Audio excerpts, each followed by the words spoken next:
Good evening friends, नमस्कार। इसलिए शाम को जुड़ रहा हूँ आपके साथ क्योंकि एक बहुत अहम सवाल है कि क्या फेक न्यूज़ फैलाने के लिए अब राजदीप सरदेसाई जो कि कंसल्टिंग एडिटर है इंडिया टुडे में और कई वर्षों से लगे हुए हैं। पहले सीएनएन न्यूज़ 18 में थे, उससे पहले एनडीटीवी में थे। तो राजदीप सरदेसाई को इंडिया टुडे ने कुछ दिनों के लिए बैन कर दिया है और उनकी सैलरी भी कट की जाएगी फेक न्यूज़ फैलाने के लिए। और अब राजदीप सरदेसाई की मुश्किलें और बढ़ सकती हैं क्योंकि अभी-अभी कुछ देर पहले राष्ट्रपति, जो भारत के राष्ट्रपति हैं, उनके प्रेस सेक्रेटरी ने पत्र लिखकर इंडिया टुडे ग्रुप से कहा है कि राजदीप सरदेसाई और उनके जैसे कुछ लोगों ने किस तरीके से झूठी अफ़वाहें फैलाई है नेताजी के पोर्ट्रेट को लेकर भी। तो मतलब 2 दिन में 2 बड़ी बातें या 2 बड़े झटके लग रहे हैं राजदीप सरदेसाई को फेक न्यूज़ फैलाने के लिए। पहली घटना शायद आपको याद होगी, मैं इस लेटर को पढ़ूँ उससे पहले पहली घटना के बारे में बता देता हूँ। जब किसान आंदोलन के नाम पर जो चल रहा था 26 जनवरी को, उस समय माहौल कैसा था देश में, खासकर दिल्ली की राजधानी में आप सब जानते हैं। और उस बहुत ही तनावपूर्ण वातावरण में अ, एक न्यूज़ जो राजदीप सरदेसाई ने ट्विटर पर फैलाई वो ये थी कि आईटीओ पर जो बहुत एक अहम चौक है जहाँ पर दिल्ली पुलिस का हेडक्वार्टर भी है, वहाँ पर दिल्ली पुलिस ने एक किसान को गोली मार दी है। और उसको सिर में गोली मारी है और अब वहाँ के किसान जो लोग हैं, वो जो आंदोलनकारी हैं, वो कह रहे हैं कि हम ये ज़ाया नहीं जाने देंगे। और उससे माहौल बहुत बिगड़ा था, बहुत हिंसा हुई थी। और उसके बाद लाल किले पर जिस तरीके के हमने तस्वीरें देखी कि राष्ट्रीय ध्वज के का अपमान किया गया, तो वो सारी चीज़ें बाहर आई। और फिर पता चला क्योंकि दिल्ली पुलिस ने सीसीटीवी फुटेज रिलीज़ किया कि उस व्यक्ति की मौत दिल्ली पुलिस के गोली चलाने से नहीं बल्कि ट्रैक्टर के एक्सीडेंट से हुई थी। और दिल्ली पुलिस ने तो बचाने की कोशिश की थी और ऑटोप्सी रिपोर्ट और बाकी रिपोर्ट्स में भी ये कंफर्म हो गया कि गोली लगने से नहीं मृत्यु हुई थी। तो ये बहुत बड़ी फेक न्यूज़ थी। इसको देखते हुए कई लोगों ने शिकायत भी की, सोशल मीडिया पे एक कैंपेन भी चला। उत्तर प्रदेश में और नोएडा में एक एफआईआर दर्ज की गई है राजदीप और उनके मंडली के ही कह सकते हैं अन्य जो सदस्य हैं, उनके खिलाफ ये फेक न्यूज़ फैलाने के लिए अलग-अलग सेक्शंस के तहत। और भोपाल में भी शायद एफआईआर दर्ज की गई है और उसमें अब जो भी कानूनी कार्रवाई होगी तो होगी। पर एक दूसरी घटना जो अब सामने निकल कर आई है कि राष्ट्रपति के दफ्तर ने आपत्ति जताई है कि जिस तरीके से एक और फेक न्यूज़ फैलाई गई। मैं पहले आपको वो लेटर पढ़कर सुनाना चाहता हूँ जो राष्ट्रपति के दफ्तर की ओर से इंडिया टुडे ग्रुप को दी गई है। और ये आप लेटर सुन सकते मैं आपको पढ़कर सुनाऊँगा। ये अजय कुमार सिंह जो है press secretary to the president of India, उन्होंने अरुण पुरी जी को लिखा है। Dear mister Puri, I am writing to you with reference to a needless and avoidable rather shameful controversy in which a section of journalists, including some from India Today group, dragged the Rashtrapati Bhavan for motives that are not clear to us. मतलब हमें नहीं पता कि क्यों इस needless controversy में आपके कुछ पत्रकारों ने हमारे राष्ट्रपति के दफ्तर को और राष्ट्रपति को ड्रैग किया। जनवरी 23 जबकि नेताजी का हम दिवस मना रहे थे, पराक्रम दिवस मना रहे थे। The honourable president of India Shri Ramnath Kovind unveiled a portrait of Subhash Chandra Bose at Rashtrapati Bhavan as part of नेताजी's 125th birth anniversary celebrations. As a section of journalists, including Mr. Rajdeep Sardesai, a prominent representative of India Today, as well as many more of the group headed by you, reacted to this announcement on Twitter by alleging that the portrait was not that of Netaji, but of actor Prasenjit Chatterjee. अब आपको ये पता होगा या शायद याद होगी, ये कंट्रोवर्सी हुई थी कि वो नेताजी की ही तस्वीर थी और वो तस्वीर जो अनवील की गई थी, पोर्ट्रेट अनवील किया गया था, दरअसल इट वाज बेस्ड ऑन एक तस्वीर दी गई थी नेताजी के परिवार के द्वारा ही उस पेंटर को। और परेश जी ने उस पेंटिंग को बनाई थी और उसी के आधार पर ये पोर्ट्रेट थी। पर कुछ लोगों ने बिना ये फैक्ट चेक किए, बिना एक बेसिक गूगल इमेज सर्च किए, बिना एक बेसिक फैक्ट चेक जो होता है उसको किए, इन्होंने ये कह दिया कि प्रसन्नजीत जो वहाँ के बहुत बड़े फेमस एक्टर है, उनकी जो सीरीज बनी है नेताजी पर, उसके किरदार पर बेस्ड है। तो एक तरीके से ये पेश करने की कोशिश की गई कि राष्ट्रपति ने जिसकी पोर्ट्रेट अनवील की है वो बेस्ड नॉट ऑन रियल नेताजी's photograph, but it was based on a web series, on a series by Prosenjit. इसका खंडन कर दिया गया क्योंकि खुद नेताजी के परिवार वालों ने इस तथ्य को बाहर लाया कि ये इस तरीके से कोई वेब सीरीज या फिल्म सीरीज पर बेस्ड नहीं है, बल्कि ये वही फोटोग्राफ है जो उन्होंने दी थी। अगर आप खुद गूगल सर्च करो तो वो फोटोग्राफ नेताजी की आपको बहुत आसानी से इमेज सर्च में मिल जाएगी। और प्रोसेनजीत और जो बाकी इस सीरीज के करता धरता है, उनकी तरफ से भी क्लैरिफिकेशन आ गया कि नहीं, it is not based on this, it is based on the original picture of Netaji. तो वो तो खंडन हो गया, पर पूरी मंडली जो है, एक मीडिया की मंडली और एक राजनीतिक मंडली, क्योंकि वो बताना चाहते थे कि बीजेपी को, बीजेपी एक बाहरी पार्टी है, इट्स एन आउटसाइडर पार्टी, उनको नेताजी की शक्ल भी नहीं पता, इसलिए उस कंट्रोवर्सी में उन्होंने राष्ट्रपति के दफ्तर को घसीट लिया। अब मजेदार बात यह है कि महुआ मित्रा जैसे जो टीएमसी के एमपीज है, जो बंगाल से आते हैं, उन्होंने ही इस ट्वीट को पहले ट्वीट किया और फिर डिलीट किया। पर कुछ पत्रकार जो है इस एजेंडे को आगे ले जाने में आगे रहे, और इसी के चलते राष्ट्रपति के दफ्तर ने आज इस बात को उठाई है और इंडिया टुडे ग्रुप को आगे लिखते हैं, the regrettable part is that senior journalist of your group did not bother to do the checking of facts before making a serious claim like this. They could have checked with any member of Netaji's family. Example, Mr. C.K. Bose has clarified on Twitter that the portrait was indeed of the great leader himself, or with the actor himself who set the record straight, as well as with the Rashtrapati Bhavan itself. They did not do any of the basic fact checks and also joined the ranks with those who were throwing wild accusations for political gains.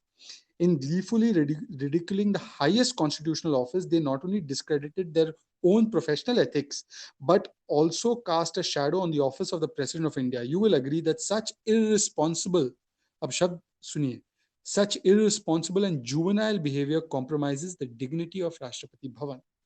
This was not a momentary lapse of judgment or a forgivable slip of the pen that was made amply apparent with the facts themselves. These journalists merely deleted their tweets or made a clarification without owning up to the blunder, much less apologizing for it. मतलब माफी भी नहीं मांगी गई. I believe this is an unpardonable conduct for the individuals involved as well as the platform from which they seek to draw legitimacy. It is unpardonable. The episode has caused deep distress at the Rashtrapati Bhavan, and we are forced to review our engagements with the India Today group. मतलब आप देखिए कि कितना serious matter है कि राष्ट्रपति के दफ्तर, महामहिम के दफ्तर को इतना कड़ा लेटर लिखना पड़ रहा है इंडिया टुडे ग्रुप को, जो कि एक सम्मानजनक मीडिया ऑर्गेनाइजेशन है, और उस ग्रुप को खामियाजा भुगतना पड़ रहा है 2 दिन में दो बड़े मुद्दों पर। एक तो हिंसा भड़काने वाले ऐसे अनवेरिफाइड इंफॉर्मेशन ट्वीट करने के मुद्दे पर, जिस पर कि खुद इंडिया टुडे ग्रुप ने राजदीप को एक तरीके से साइडलाइन कर दिया है, और एक तरीके से करार किया है कि हाँ, Rajdeep is guilty of spreading fake news, इसीलिए उसकी सैलरी डॉक की जा रही है, इसीलिए उसको कहा जा रहा है कि you will be of air. और अब राष्ट्रपति भवन की तरफ से जो नेताजी के विषय में कुछ राजनीतिक दलों के एजेंडे को साधने के लिए जिस तरीके से फेक न्यूज फैलाई गई, तो ये दोनों ही बड़े सीरियस मैटर्स है। अब सवाल पैदा होता है कि should Rajdeep Sardesai B sacked. मैं आपसे सवाल पूछना चाहता हूं कि मान लीजिए कि अगर ये पहली वाली जो घटना है जिसमें कि हिंसा भड़की, आईटीओ में हालात बेकाबू हो गए, और वहीं से चिंगारी जो लगी वो जलते जलते जलते जलते रेड फोर्ट तक पहुंची। अगर ये कोई भी तथाकथित गोदी मीडिया जिसको कहते हैं, अगर उस मीडिया के या उस जर्नलिस्ट की तरफ से अगर ये न्यूज फैलाई जाती या दूसरी तरफ से फैलाई जाती, तो फिर क्या होता? क्या ये पूरा लुटियंस गैंग जो आज राजदीप सरदेसाई के बचाव में उतरा है, क्या वो ये डिमांड नहीं करता कि इस व्यक्ति को निकाला जाए? वो तो टैग कर करके एडिटर को, ओनर को, या जो भी है उसको कहता कि इस पर कार्रवाई कीजिए। आज डबल स्टैंडर्ड्स क्यों?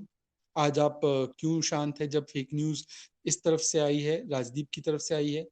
ऑल्ट ये जो फॉल्ट चेक या फैक्ट चेक करने वाले जो ये फॉल्ट न्यूज़ और पता नहीं ये दूसरे कई सारे लोग जो करते हैं इसको, उनकी ज़ुबानें बंद क्यों हैं?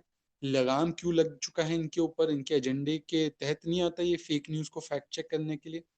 और आप समझिए इस बात को कि 400 लोग पुलिस वाले घायल हुए। पुलिस ने इतना संयम बरता कि एक भी गोली नहीं चलने दी, एक भी व्यक्ति को ना तो जख्मी किया, ना उनको इस तरीके से चोटिल किया जिससे कि हालात और बिगड़ सकते थे। पर उनको वो खामियाजा भुगतना पड़ा। ये जो न्यूज़ फैली है, आप यकीन मानिएगा कि कई जगहों पर ये न्यूज़ फैल गई कि एक किसान को सिर पे गोली मारी है पुलिस वालों ने, और पुलिस वालों को उसका बहुत बड़े हद तक खामियाजा भुगतना पड़ा। They had to face the consequences of that lie, of that rumour. तो ये इर्रिस्पॉन्सिबल भी था, और केवल इर्रिस्पॉन्सिबल नहीं, ये तो मैलिशियस था कि क्योंकि आपको मोदी सरकार को गलत बताना है, क्योंकि आपको गृह मंत्री अमित शाह पसंद नहीं है, तो आपको और दिल्ली पुलिस के खिलाफ आपको झूठ फैलाना है, तो आपने इस तरीके से इस अफवाह को हवा दी और फिर उसका राजनीतिक इस्तेमाल हुआ। और इसी तरीके से किसान बिल्स पर भी झूठ फैलाया जा रहा है, इसी तरीके से नागरिकता कानून पर भी झूठ फैलाया गया, जिससे कि दिल्ली में दंगे हुए, 53 लोग मारे गए।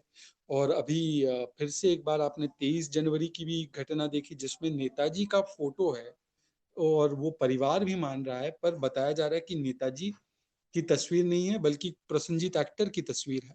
और जो लोग ये आरोप लगा रहे हैं वो क्लेम करते हैं कि हम नेताजी के बड़े भक्त हैं, हम बंगाली है, हम बाहरी नहीं, हम बंगाली है।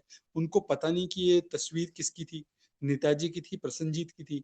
पर राजनीतिक लोग अगर इस तरीके के अनर्गल, इररिस्पॉन्सिबल, इमेच्योर आरोप लगाए, ये फेक न्यूज़ फैलाए, हिट जॉब करे, तो समझ में आता है। जो आदमी अपने आप को न्यूट्रलिटी का पोस्टर बॉय कहता है, हालांकि न्यूट्रल कितने हैं मुझे नहीं पता। अब 2002 से ही उनकी न्यूट्रलिटी समझ में आ रही है, और कुछ लोगों को तो मतलब ये कहा जाता है कि पुरस्कार दिया गया है, पद्मश्री दिया गया है कि वो एक एजेंडे को साथ है। अब मैं ये आरोप नहीं लगा रहा, बीजेपी आरोप लगाती है कि फेक न्यूज़ फैलाने के लिए गुजरात के दिनों से ही इस कॉटेज इंडस्ट्री को पद्मश्री और पता नहीं और अवार्ड से नवाजा जाता है, और ये फेक न्यूज़ फैलाते हैं। इनकी ही बिरादरी की मंडली की एक और पत्रकार साहिबा है, जिनको आजकल कोई सीरियसली लेता नहीं है, जहाँ पर भी जाती है वो जिनको भी मतलब एक तरीके से इंटरव्यू करती हैं, वो उनका राजनीतिक करियर खत्म कर देती हैं। उन्होंने भी एक न्यूज़ फैलाई थी कि भारत में कोविड से 300 से 500 मिलियन लोग जो है ग्रसित हो जाएंगे, और पता नहीं क्या-क्या कितने करोड़ों लोग मर जाएंगे। ये सारी चीज़ें उन्होंने एक इंटरव्यू किया था एक किसी टॉप इसके साथ जो इस बात पर शोध कर रहे थे कि इतने सारे लोग, 30 करोड़ से 50 करोड़ लोग भारत में ये अफेक्ट हो जाएंगे कोविड से, और इतनी मौतें होंगी, करोड़ों की तादाद में लोग मरेंगे, पर ये कोई बात सही नहीं हुई। तो क्या ये कॉटेज इंडस्ट्री चल रही है मीडिया के और पत्रकारिता के नाम पर? और इनका फैक्ट चेक इतना खराब क्यों होता है? मतलब फैक्ट चेक चाहे वो आईटीओ की बात हो, घटना हो, फैक्ट चेक जहाँ तक नेताजी की बात हो, फैक्ट चेक जहाँ तक कोविड की बात हो, क्या फैक्ट चेक के बदले ये लोग केवल प्रोपेगेंडा फैलाने का काम कर रहे हैं न्यूज़ के नाम पर? क्योंकि इनका एक राजनीतिक एजेंडा है, क्योंकि इनके राजनीतिक आका है जिनको इन्हें खुश करना है, या जिनकी तरफ से इनको पुरस्कार और अवार्ड्स मिलते हैं। और इनका फैक्ट चेक इनका फैक्ट चेक तो भाई, तो नौकरी मिली या नहीं मिली ये भी इनको टाइम पता है। एसोसिएट प्रोफेसर की तथाकथित नौकरी मिली, पर वो नौकरी थी भी या नहीं, उनका फैक्ट चेक उससे भी पता चल गया।